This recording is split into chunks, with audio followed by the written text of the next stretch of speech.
যুক্তরাষ্ট্রে অবৈধভাবে বসবাসরত চীনা নাগরিকদের নিজ দেশে ফিরিয়ে নিতে বেইজিংয়ের ধীর গতিতে ক্ষুব্ধ ট্রাম্প প্রশাসন। চীন যদি এই প্রক্রিয়া দ্রুত না করে তবে বেইজিংয়ের উপরে কঠোর ভ্রমণ নিষেধাজ্ঞা ও ভিসা সংক্রান্ত নতুন শর্ত আরোপের হুঁশিয়ারি দিয়েছে ওয়াশিংটন। প্রেসিডেন্ট ডোনাল্ড ট্রাম্পের আসন্ন চীন সফরের ঠিক আগেই এই নতুন উত্তেজনা শুরু হলো।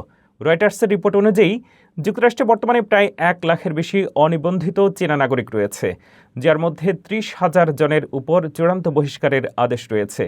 2015 সালের শুরুতে চীন 3,000 নাগরিককে ফেরত নিলেও গত 6 মাসে এই সহযোগিতা অনেক কমিয়ে দিয়েছে।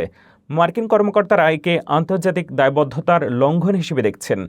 ট্রাম্প প্রশাসন জানিয়েছে, চীন সহযোগিতা না করলে ভিসা ফি বৃদ্ধি, ভিসা প্রত্যাখ্যান এবং সীমান্তে প্রবেশে কড়াকড়ি আরোপ করা হতে পারে। বেইজিং অবশ্য জানায়, নাগরিকদের পরিচয় নিশ্চিত করা একটি সময় সাপেক্ষ বিষয়।